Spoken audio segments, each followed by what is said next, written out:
Halo teman-teman, Assalamualaikum warahmatullahi wabarakatuh. Perkenalkan, nama saya Iwan. Saya salah seorang mahasiswa Universitas Pamulang, jurusan Manajemen Keuangan. Kali ini saya akan membahas masalah investasi. Pertama, mari kita mengenal apa itu investasi. Investasi menurut Profesor Dr. Jogianto Hartono, MBA, AK, yaitu penundaan konsumsi sekarang untuk dimasukkan ke aktiva produktif selama periode waktu yang tertentu. Adanya aktiva yang produktif tersebut, penundaan konsumsi sekarang yang kemudian diinvestasikan dalam aktiva yang produktif tersebut, maka akan meningkatkan utility total. Penanaman modal dapat berbentuk aktiva nyata seperti rumah, tanah, emas, atau bisa juga berbentuk aktiva keuangan, yaitu seperti surat-surat berharga yang diperjualbelikan di antara investor atau pemodal. Pemilik modal melakukan investasi untuk meningkatkan kegunaannya dalam bentuk kesejahteraan keuangan. Investasi menurut Tandelilin yaitu komitmen atas sejumlah dana atau sumber daya yang dilakukan saat ini dengan tujuan memperoleh sejumlah keuntungan di masa depan. Menurut William F. Sharpe, DDK, investasi berarti mengorbankan dolar sekarang untuk dolar pada masa depan. Ada dua atribut berbeda yang melekat, yaitu waktu dan risiko. Pengorbanan terjadi saat sekarang ini dan memiliki kepastian. Hasilnya baru akan didapatkan kemudian dan besarnya tidak pasti. Pada beberapa kasus, elemen waktu merupakan faktor yang mendominasi, misalnya pada obligasi pemerintah. Pada kasus ini, risiko menjadi atribut yang dominan. Misalnya option call pada saham biasa. Namun bisa juga baik waktu maupun risiko menjadi faktor yang penting, misalnya pada jumlah lembaran saham biasa. Perbedaan yang seringkali dilakukan antara investasi dan saving atau tabungan, yaitu tabungan didefinisikan sebagai konsumsi yang tertunda, sedangkan investasi dibataskan pada investasi nyata yang pada masa depan akan meningkatkan pendapatan nasional. Investasi nyata atau real investment secara umum merupakan aset berwujud, contohnya seperti tanah, mesin, atau pabrik. Sedangkan investasi keuangan atau financial investment melibatkan kontrak tertulis seperti saham biasa dan obligasi. Pada perekonomian primitif, hampir sejumlah investasi merupakan investasi nyata, sedangkan di perekonomian modern lebih banyak dilakukan investasi keuangan. Lembaga-lembaga investasi keuangan yang berkembang pesat memberikan fasilitas untuk investasi nyata. Jadi kedua bentuk investasi yang bersifat komplementer, bukan kompetitif. Tujuan investasi. Investor tentunya memiliki tujuan investasi yang mungkin dapat berbeda antara satu investor dengan investor lainnya. Berikut ini kemungkinan beberapa alasan investor melakukan investasi, baik pada investasi yang dilakukan pada sektor real maupun investasi pada sektor keuangan, yaitu 1. Mendapatkan kehidupan yang lebih baik di masa depan. 2. Memperoleh imbalan yang lebih baik atas kekayaan yang dimiliki.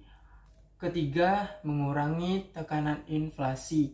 Keempat, yaitu menghindari pajak yang perlu dibayar. Dasar-dasar keputusan investasi. 1. Return. Return merupakan tingkat keuntungan yang didapat dari investasi. Return ini terdiri dari dua macam, yaitu return harapan atau expect return adalah tingkat return yang diantisipasi investor di masa depan.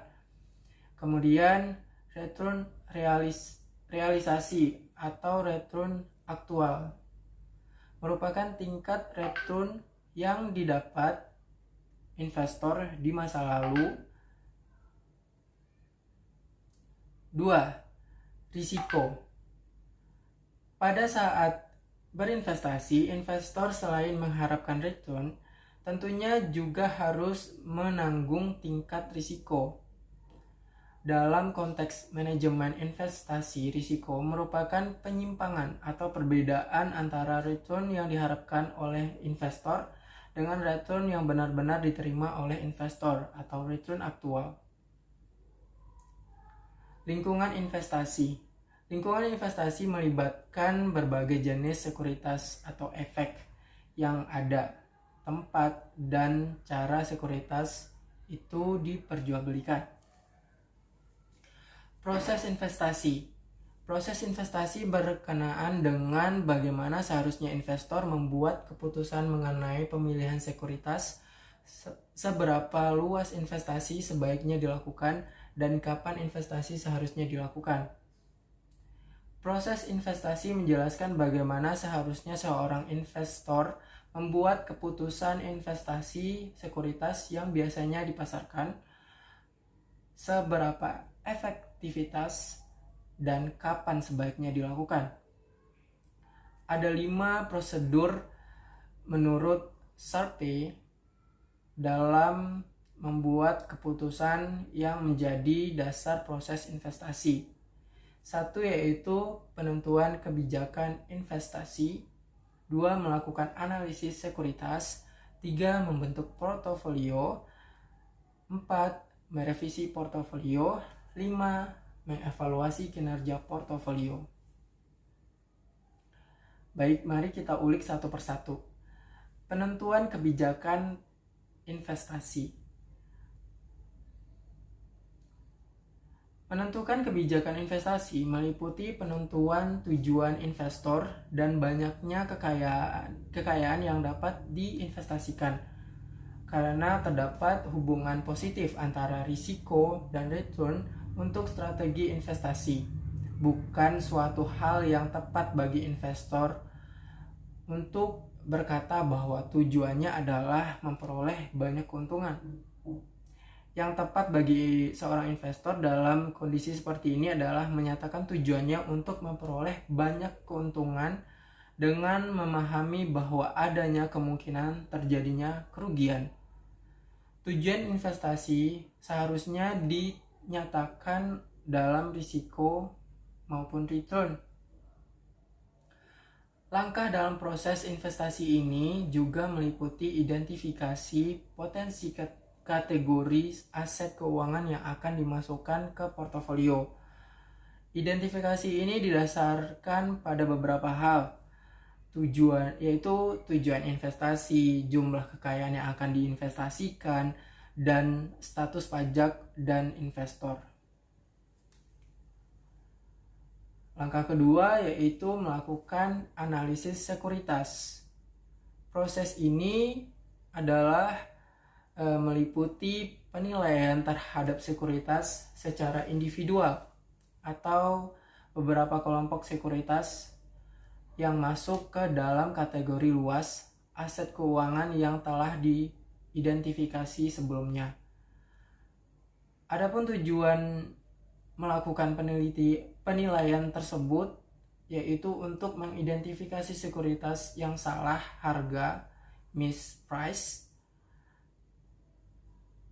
Ada banyak pendekatan terhadap analisis sekuritas, namun pendekatan tersebut dapat dikategorikan ke dalam 2 klasifikasi. Klasifikasi pertama, analisis teknikal. Analisis yang memakai pendekatan ini untuk analisis sekuritas disebut analisis teknis atau analisis teknikal. Klasifikasi kedua disebut analisis fundamental. Mereka yang memakai pendekatan ini disebut fundamentalis atau ahli analisis fundamental. Langkah ketiga yaitu pembentukan portofolio. Pembentukan portofolio ini melibatkan identifikasi aset-aset yang mana akan menjadi investasi, juga menentukan besarnya bagian kekayaan investor yang akan diinvestasikan ke setiap aset-aset tersebut. Di sini masalah selektivitas, penentuan waktu, dan diversifikasi perlu menjadi perhatian bagi investor. Selektivitas juga disebut microforecasting merujuk pada analisis sekuritas dan menfokuskan pada peramalan pergerakan harga tiap-tiap sekuritas. Penentuan waktu atau timing juga disebut macro forecasting, meliputi peramalan pergerakan harga saham biasa secara umum relatif terhadap sekuritas dengan bunga tetap, misalnya obligasi korporasi atau PT TBK, dan juga Treasury Bills atau T-bill. Diversifikasi meliputi pembentukan portofolio investor sedemikian rupa sehingga meminimalisir risiko dengan memperhatikan batasan-batasan tertentu. Langkah keempat yaitu merevisi portofolio. Revisi portofolio ini berkenaan dengan pengulangan periodik dan dari tiga langkah sebelumnya, yaitu dari waktu ke waktu investor mungkin mengubah tujuan investasinya yang pada gilirannya berarti portofolio yang dipegangnya tidak lagi optimal. Oleh karena itu, investor membentuk portofolio baru dengan menjual portofolio yang dimiliki dan membeli portofolio lain yang belum dimiliki. Motivasi lain dan dari langkah ini adalah dengan berjalannya waktu terjadi perubahan harga sekuritas sehingga sekuritas yang tadinya tidak menarik sekarang menjadi menarik, dan biasanya juga kebalikannya. Jadi investor ingin menambah sekuritas yang menarik portofolionya dan menjual sekuritas yang tidak lagi menarik. Keputusan semacam ini tergantung antara lain pada besarnya biaya transaksi untuk melakukan perubahan tersebut dan juga besarnya peningkatan pendapatan investasi portofolio baru. Langkah terakhir yaitu mengevaluasi kinerja portofolio.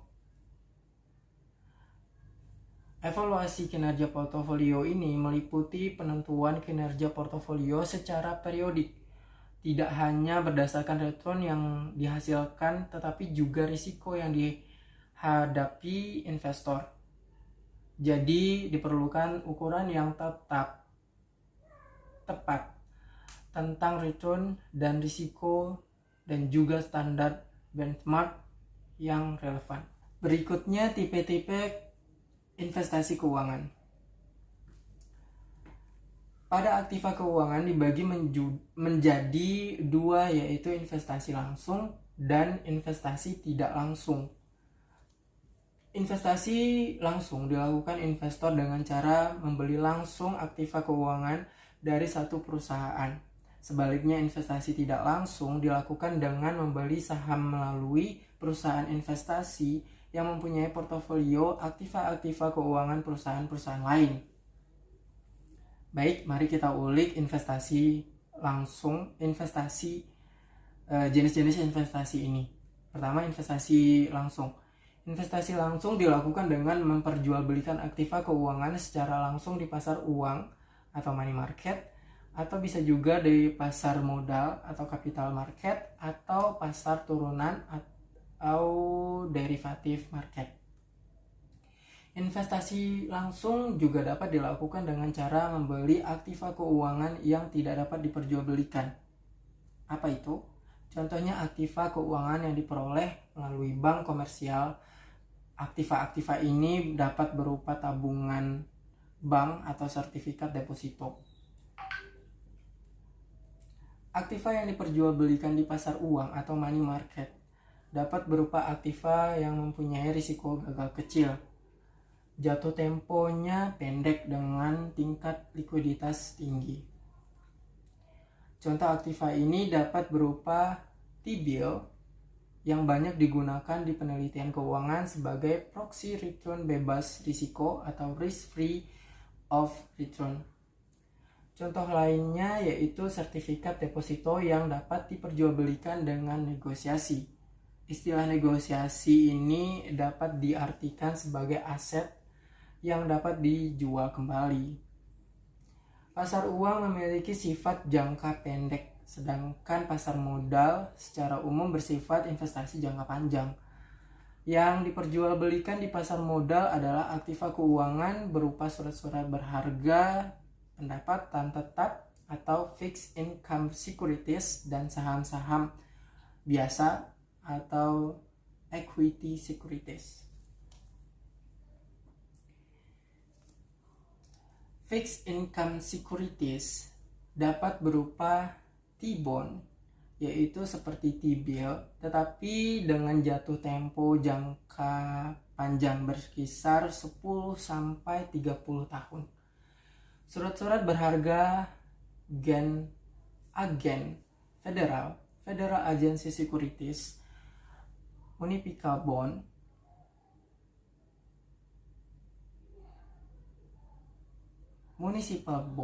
surat berharga yang dikeluarkan oleh pemerintah kota, airport, lalu corporate bond dikeluarkan oleh perusahaan-perusahaan, dan convertible bond, yaitu bond yang dapat dikonversikan ke saham. Aktiva yang diperjualbelikan pada equity market yaitu preferred stock atau saham preferen, dan common stock, saham biasa. Opsi atau option dan future contract merupakan surat-surat berharga yang diperdagangkan di pasar turunan atau derivative market. Disebut dengan surat-surat berharga turunan derivatif karena nilainya merupakan jabaran dan surat berharga lainnya yang terkait.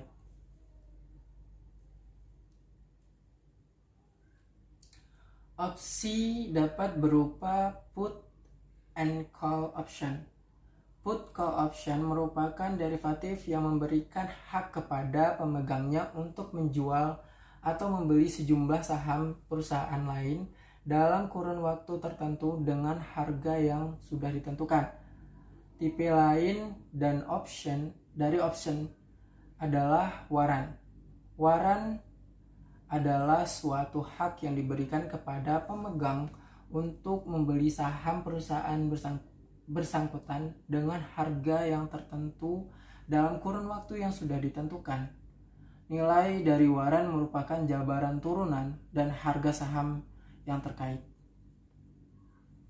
Futures contract merupakan persetujuan untuk menyediakan aktiva di masa mendatang atau futures dengan harga pasar yang sudah ditentukan di muka. Aktiva yang diperdagangkan umumnya adalah komoditi hasil bumi. Baik, secara langsung tadi sudah dijelaskan mengenai investasi secara langsung. Lanjut, investasi tidak langsung. Investasi tidak langsung yaitu pembelian saham dari perusahaan investasi yang mempunyai portofolio aktiva-aktiva keuangan dari perusahaan lain. Investasi tidak langsung dilakukan dengan membeli surat-surat berharga dari perusahaan investasi.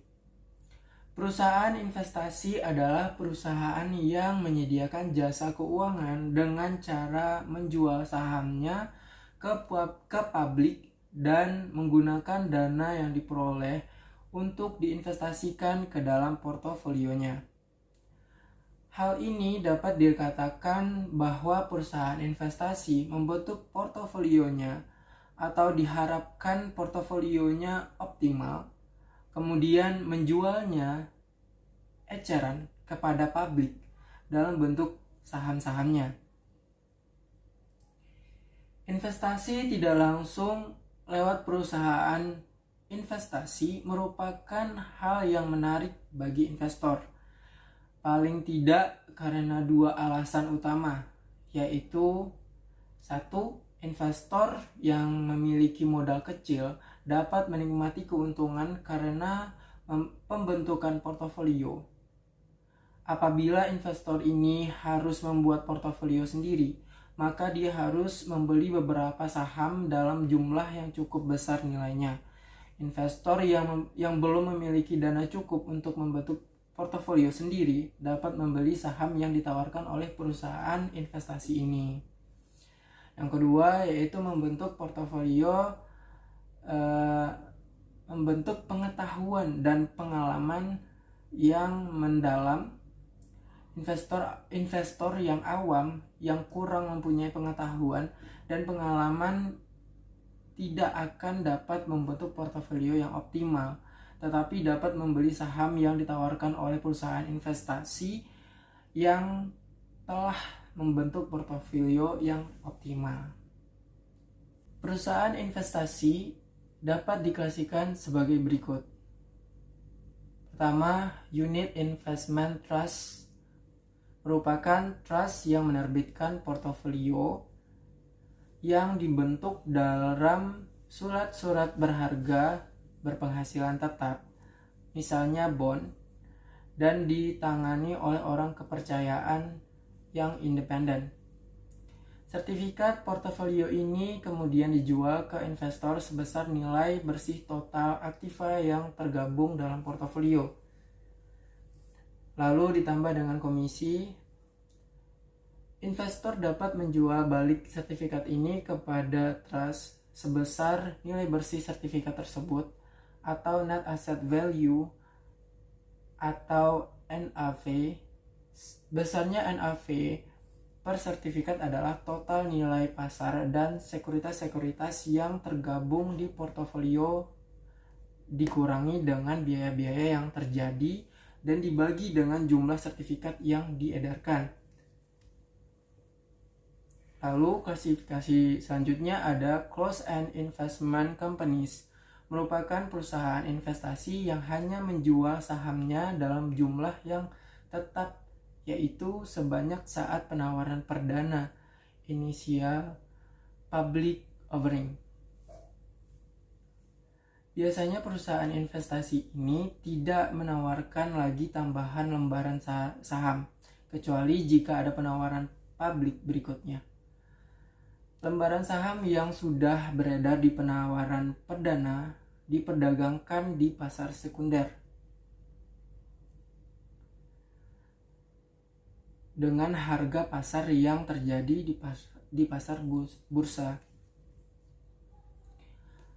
Lanjut, klasifikasi selanjutnya yaitu open-end investment companies, dikenal dengan nama perusahaan reksadana mutual fund. Menurut Undang-Undang Pasar Modal Nomor 8 Tahun 1995 Pasal 1 Ayat 27, reksadana didefinisikan sebagai wadah yang dipergunakan untuk menghimpun dana dan masyarakat pemodal untuk selanjutnya diinvestasikan dalam portofolio efek oleh manajer investasi. Perusahaan reksadana atau mutual fund ini adalah perusahaan investasi yang mengelola portofolio dan menjual kepemilikan portofolionya di pasar modal. Perusahaan investasi atau perusahaan pengelolaan reksadana atau mutual fund ini masih terus menjual kepemilikan portofolionya kepada investor. Juga pemegang kepemilikan portofolio dapat menjual kembali kepemilikannya ke perusahaan reksadana bersangkutan. Dengan demikian, perusahaan reksadana ini mempunyai besarnya portofolio yang berubah-ubah di pasar modal. Nilai total portofolio yang dibentuk disebut dengan nilai aktiva bersih atau NAB atau Net Asset Value. Sebagai contoh, misalnya suatu reksadana sudah mempunyai NAB sebesar 2 miliar dalam bentuk 1 juta unit kepemilikan. Maka NAB per unitnya adalah 2.000. Jika investor baru membeli reksadana ini sebanyak 100.000 unit kepemilikan, maka nilai NAB reksadana berubah menjadi sebesar 2 miliar ditambah dengan 100.000 dikali dengan 2.000 sama dengan 2,2 miliar dan NAB per unitnya 2,2 miliar. Lanjut pembahasan berikutnya yaitu pasar modal. Pasar secara umum merupakan tempat bertemunya antara penjual dan pembeli. Seperti halnya pasar pada umumnya, ada pasar baju, ada pasar buah, ada pasar beras, dan lain-lain. Dalam pasar modal, yang diperjualbelikan adalah modal, di mana modal ini dapat digunakan oleh perusahaan untuk kelangsungan berjalannya perusahaan. Modal yang diperjualbelikan dicatat sebagai surat berharga merupakan modal kepemilikan dan modal hutang. Pihak pembeli di pasar modal merupakan individu, perorangan maupun institut, organisasi, lembaga yang mempunyai dana untuk melakukan kegiatan transaksi beli melalui pasar modal. Sedangkan penjual modal merupakan perusahaan yang memerlukan modal maupun tambahan modal untuk keperluan usahanya. Berdasarkan keputusan Presiden nomor 52 tahun 1976 tentang pasar modal menyebutkan bahwa pasar modal adalah bursa efek seperti yang dimaksud dalam LJU nomor 15 tahun 1952, Lembaga Negara tahun 1952 nomor 67. Menurut undang-undang tersebut, bursa adalah gedung atau ruangan yang ditetapkan sebagai kantor dan tempat kegiatan perdagangan efek. Sedangkan surat berharga yang dikategorikan sebagai efek adalah saham, obligasi, serta surat bukti lainnya yang lazim dikenal sebagai efek. Kebutuhan dunia usaha terhadap permodalan setiap saat cenderung menunjukkan jumlah yang semakin bertambah. Terjadinya pertambahan permintaan permodalan ini ditunjukkan dengan semakin meningkatnya kebutuhan untuk aktivitas produksi. Oleh karena itu, untuk memudahkan masyarakat dan para produsen untuk mendapatkan permodalan, maka pemerintah bersama-sama lembaga-lembaga ekonomi menyelenggarakan kegiatan pasar modal. Pasar modal atau capital market merupakan pasar untuk berbagai instrumen keuangan jangka panjang yang bisa diperjualbelikan, baik surat hutang, obligasi, equity atau saham, reksadana, instrumen derivatif maupun instrumen lainnya. Pasar modal merupakan sarana pendanaan bagi perusahaan maupun institut lain, misalnya pemerintah, dan sebagai sarana bagi kegiatan berinvestasi.